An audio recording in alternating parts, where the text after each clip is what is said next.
We're doing 2 top 5 lists in one video. Let's go.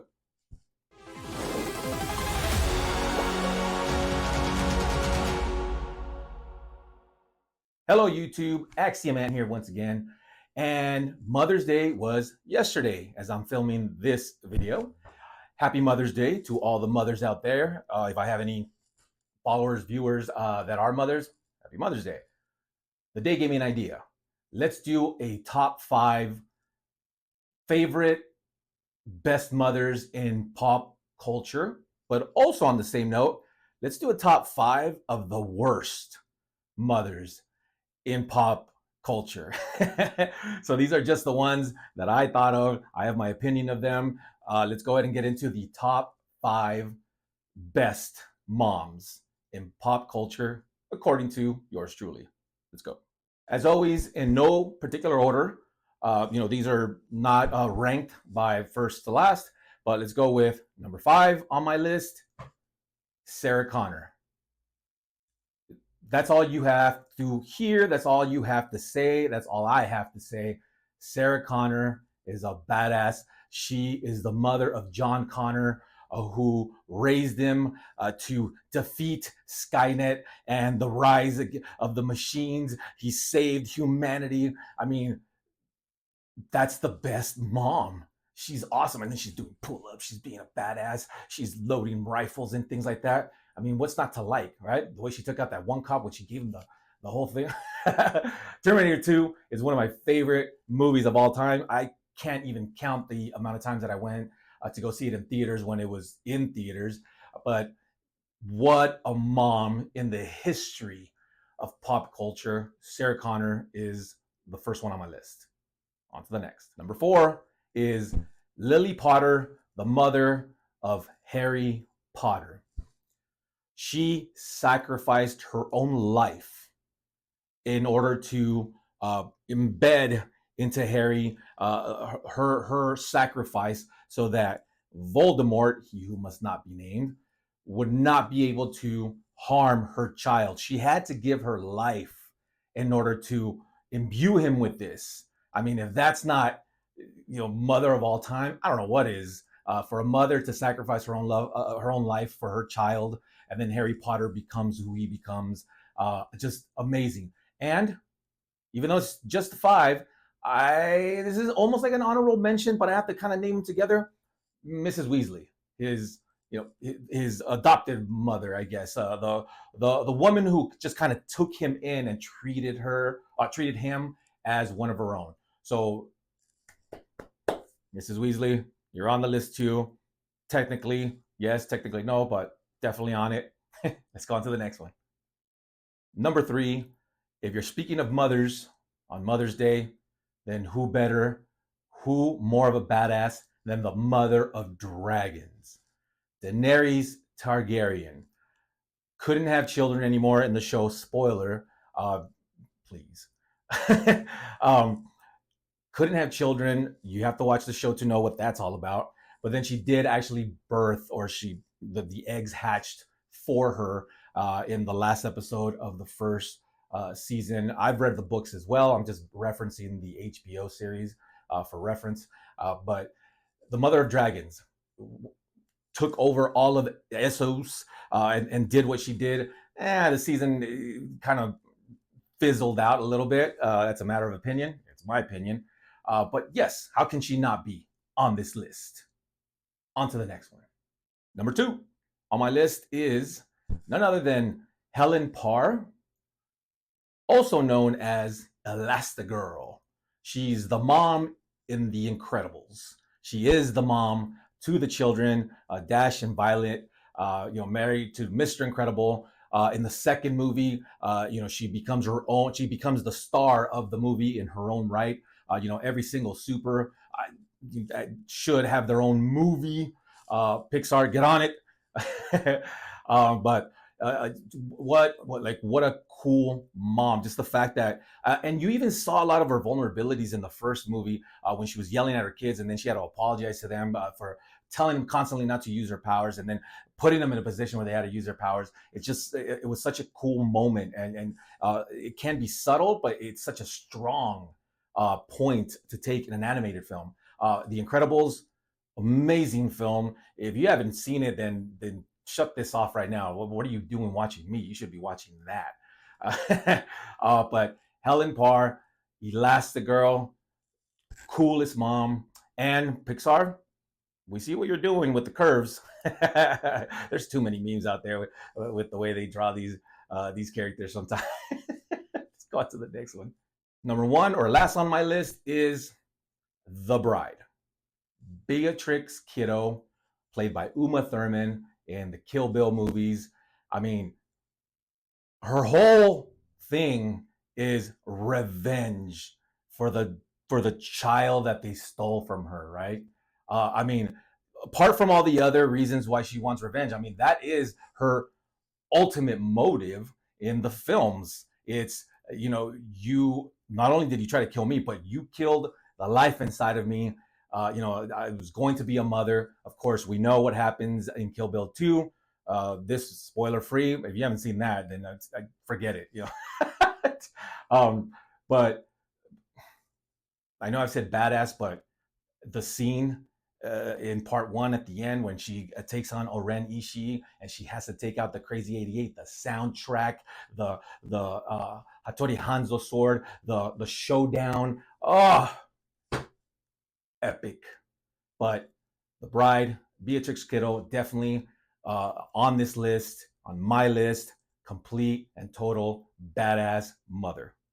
And that wraps up my top 5 favorite best moms in pop culture. But as I mentioned at the beginning of the video, we're also going to do my worst mothers in pop culture. So let's get into that one.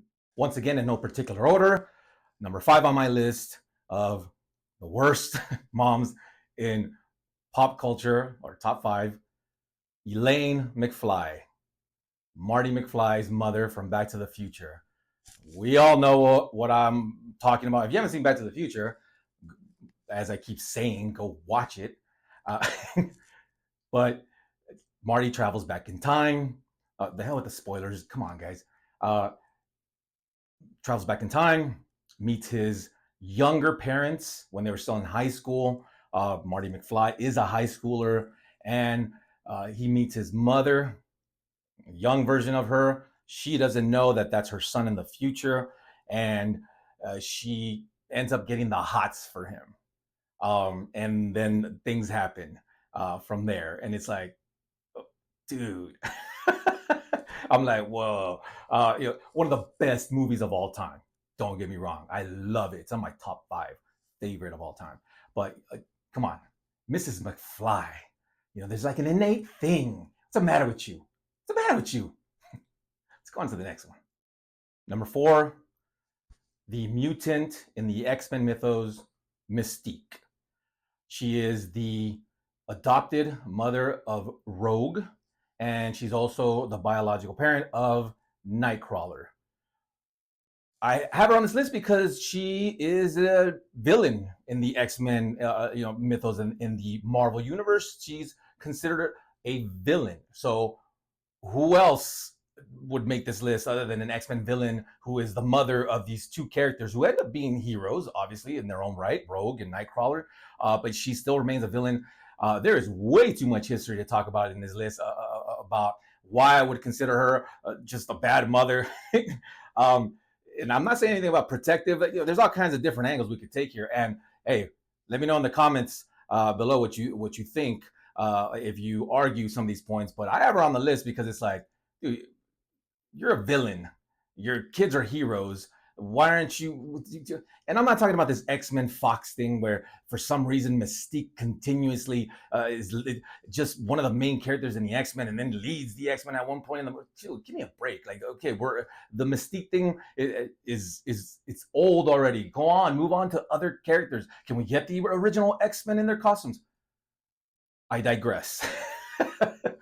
But I had to add her on this list because, come on, you're not exactly winning any Mother of the Year, Mother of the Anything awards.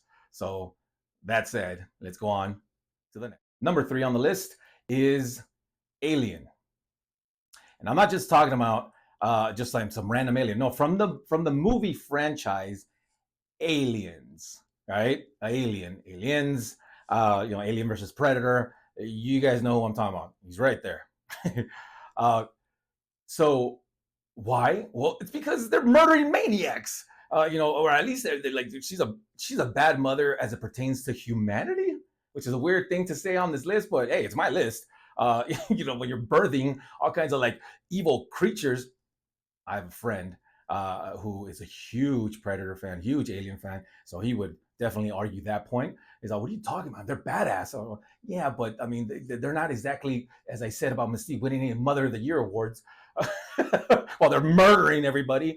So, so I had to include just, the alien, the alien mother.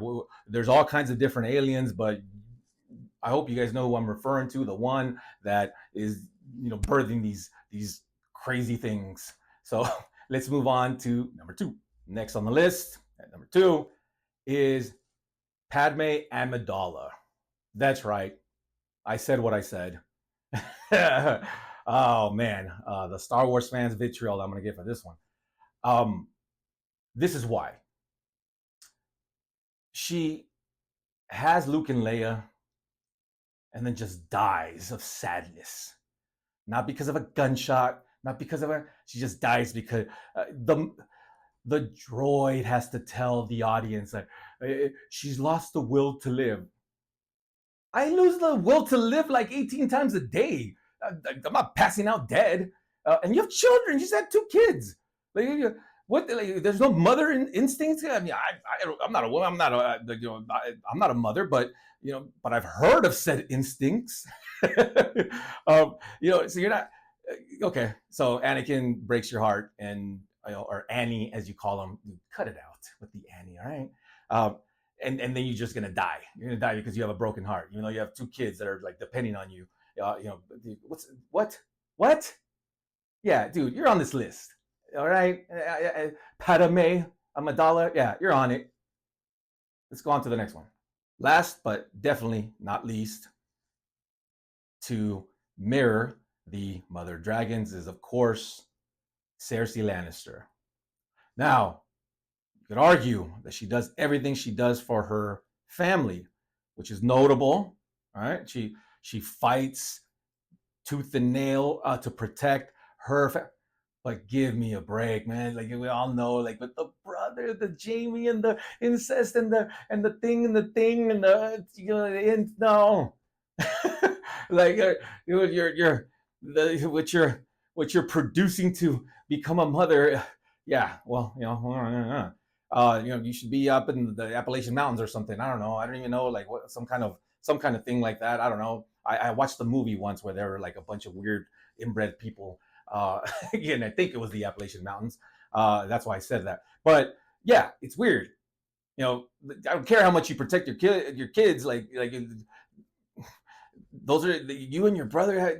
What? Not to mention, okay, sure.